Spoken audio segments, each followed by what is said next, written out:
La sacaron de la televisión después de más de 4.000 programas, 12 premios.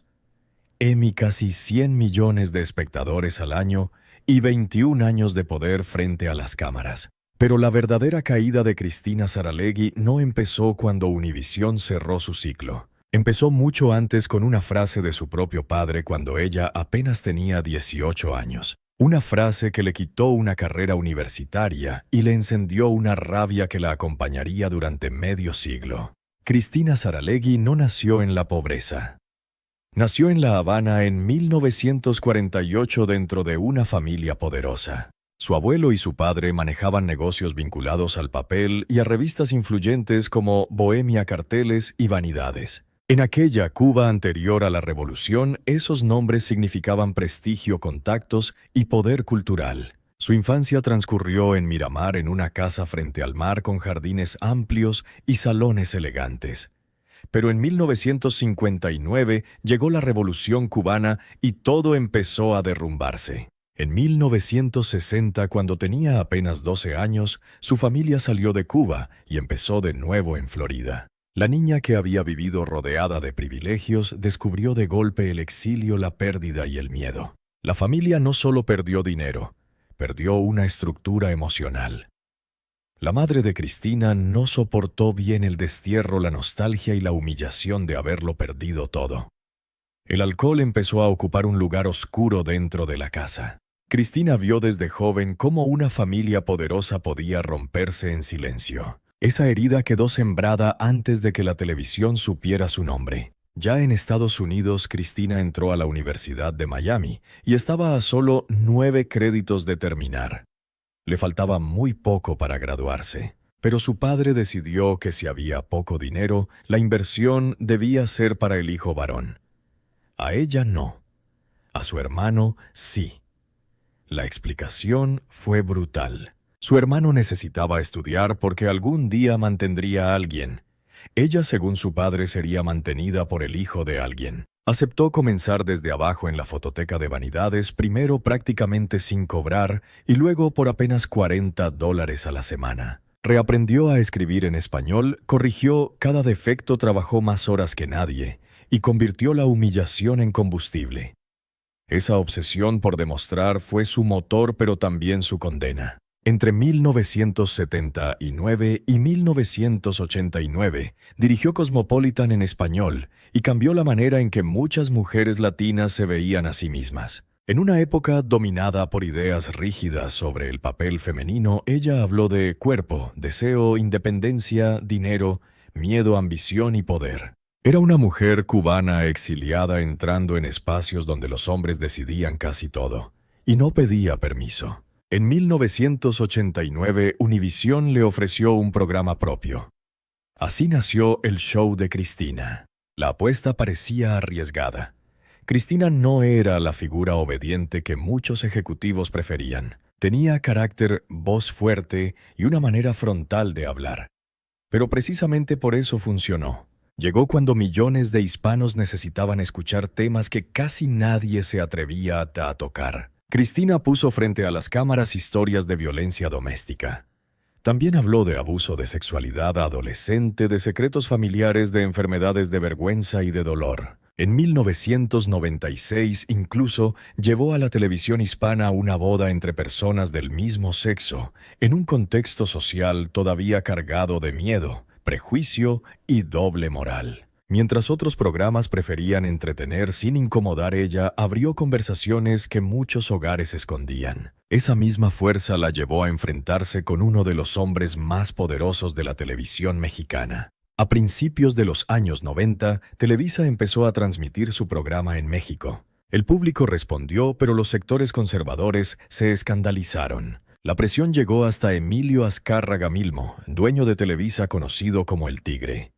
Él la llamó a Ciudad de México para corregirla. Azcárraga quería que Cristina hiciera un programa más ligero, bonito e inofensivo. Quería un programa sin espinas. En otras palabras, quería que dejara de ser Cristina. Pero ella no había llegado hasta allí para obedecer a otro hombre poderoso. Frente a él respondió que su programa de fresa no tenía ni las semillas. Después dejó claro que hablaba de la realidad de los hispanos en Estados Unidos y que si eso no servía podían quitarlo. Pero mientras su poder crecía frente a las cámaras, algo se resquebrajaba dentro de su casa. Su primer matrimonio con Tony Menéndez terminó roto. Con él tuvo a su hija Cristina Amalia, llamada Titi. Durante un tiempo parecía que Cristina seguiría el camino clásico de muchas mujeres de su generación. Casa, familia, estabilidad, esposo e hija. Pero ella quería más. Luego apareció Marcos Ávila, bajista de Miami Sound Machine, 11 años menor que ella. Cristina era una mujer divorciada con una hija y una carrera en ascenso. Para su padre, esa relación fue otra vergüenza. Dijo que ese matrimonio no duraría ni 5 años. Cristina respondió desde el orgullo: si duraba 5 años, serían 5 años maravillosos. La realidad terminó desmintiendo a su padre. Su matrimonio con Marcos duró más de 40 años. Él se convirtió en compañero, socio y apoyo. Fue una de las personas que más la ayudó a entender su propio valor cuando Univisión quería pagarle menos de lo que representaba. Juntos levantaron una maquinaria fuerte. Contratos, empresas, estudios, decisiones, dinero y proyectos. Y esa carrera tuvo un costo. Sus hijos tuvieron comodidades, casa, educación, protección y oportunidades. Pero la presencia emocional no se compra. Los regalos no sustituyen una mirada. La seguridad material no llena una ausencia. Cristina había visto a su madre perderse en el alcohol después del exilio, y aún así no logró impedir que otra herida pasara a la siguiente generación. Durante los años 90 y los primeros años del 2000, Cristina vivía atrapada en una maquinaria feroz. Grabaciones, reuniones, viajes, revistas, entrevistas, patrocinios y negocios. Más de 4,000 programas no se construyen con una vida tranquila. Se construyen con horas fuera de casa, cumpleaños perdidos, cenas pospuestas y conversaciones aplazadas. John Marcos empezó a mostrar señales de sufrimiento, cambios de ánimo, conductas extrañas y una oscuridad que la familia no alcanzaba a comprender. Cristina percibía que algo no estaba bien, pero no imaginaba la profundidad del problema. Muchas crisis familiares no estallan de golpe. Primero avisan con silencios, gestos y pequeños cambios que una casa ocupada deja para después. Cuando John Marcos tenía 19 años, una ruptura sentimental lo llevó a una crisis grave. Esa noche entendió que necesitaba ayuda urgente y se dirigió por sí mismo al Hospital Larkin cerca de su casa. Ingresó al área psiquiátrica y firmó su admisión. Fue el momento en que la verdad cayó sobre Cristina con todo su peso. El diagnóstico fue trastorno bipolar. Después vino un proceso duro con 15 medicamentos, 2 años de control estricto, terapia, vigilancia y miedo. Cristina descubrió que su hijo llevaba tiempo sufriendo en silencio. La mujer que había ayudado a millones de personas a hablar de sus heridas tuvo que aprender a nombrar la herida de su propia familia. En la cultura latina, hablar de salud mental todavía puede sentirse como una confesión prohibida. Muchos prefieren esconder, negar o suavizar la realidad. Cristina ya no podía hacerlo. Tuvo que sentarse con médicos, escuchar verdades dolorosas y acompañar a su hijo. Allí entendió que su gran tragedia no era perder un programa. Era haber estado tan ocupada construyendo un imperio que casi no vio a tiempo el dolor de su propio hijo. Entonces llegó la traición profesional. En noviembre de 2010, después de 21 años, Univisión terminó el show de Cristina. No fue una salida a la altura de una mujer que había sostenido durante décadas una conversación pública para millones de hispanos. La industria que había enriquecido con su nombre la trató como si su brillo se hubiera gastado. Para cualquiera, perder un empleo es una crisis. Para Cristina era algo más profundo. El trabajo no era solo trabajo. Era identidad, armadura y respuesta permanente a la frase de su padre. Cada programa, cada contrato y cada aplauso habían sido parte de una guerra íntima contra aquella idea de que una mujer debía ser mantenida por un hombre. Cuando Univisión le quitó el escenario, le quitó el lugar donde se había protegido durante años. Sin el programa, sin la rutina feroz y sin el ruido de la televisión, apareció la herencia más oscura. El alcohol. Su madre había caído en esa sombra después del exilio. Cristina lo había visto desde niña. Sabía cómo una botella podía entrar en una casa primero como anestesia y quedarse después como condena. Pero el dolor heredado suele esperar el momento en que uno baja la guardia. Cristina empezó a beber para apagar la angustia, para dormir, para no pensar en Univisión, para no sentir el vacío y para silenciar la culpa.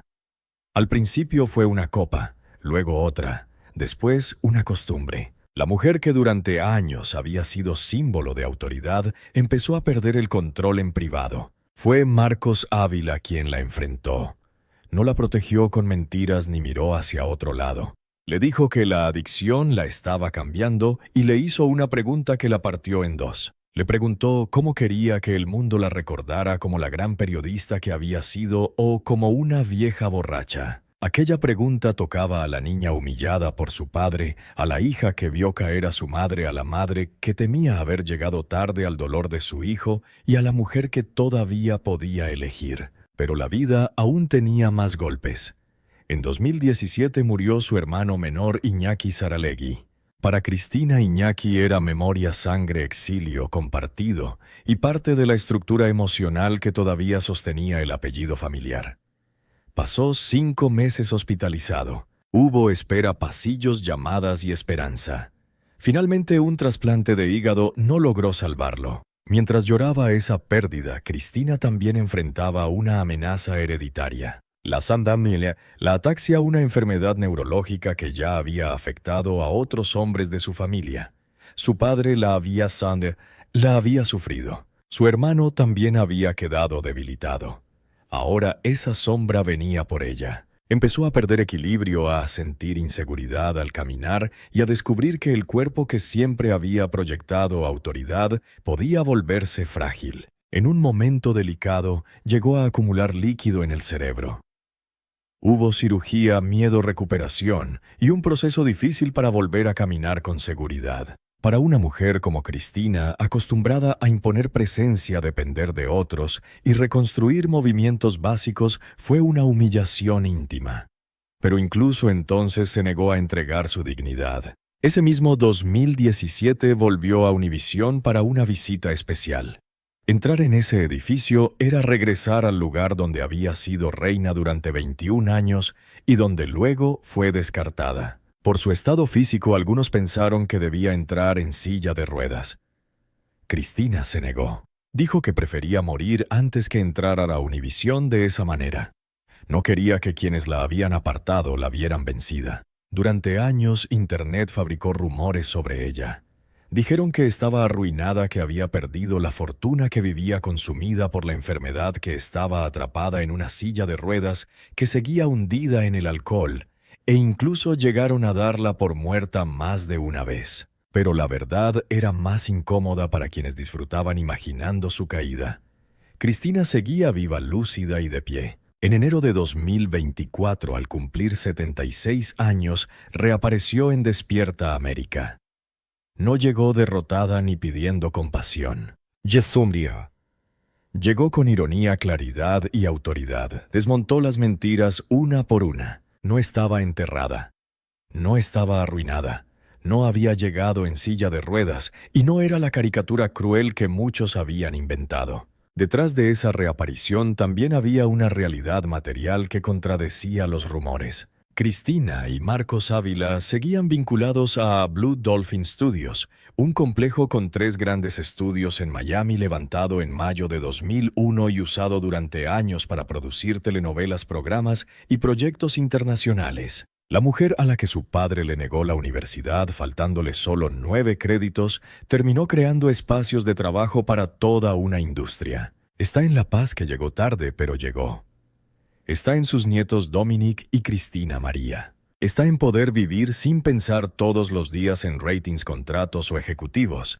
Está en John Marcos estable, vivo y cerca. Está en haber detenido a tiempo una cadena de dolor que parecía repetirse de generación en generación. Incluso en 2025 volvió a sentarse frente a las cámaras para conversar con Karol G., no como una mujer desesperada por recuperar un trono, sino como alguien que ya no necesita demostrar nada. El verdadero legado de Cristina Saralegui no son solamente los 21 años de televisión, los más de 4.000 programas, los 12 premios Emmy o los casi 100 millones de espectadores al año. Su legado es haber sobrevivido a la humillación familiar, al exilio, al machismo, al poder de los ejecutivos, a la culpa materna, al alcohol, a la enfermedad y a los rumores. Su legado es haber entendido, aunque fuera tarde, que ningún imperio vale más que la gente que te espera en casa. La niña a la que le dijeron que dependería de un hombre terminó construyendo una vida que desmintió esa frase para siempre.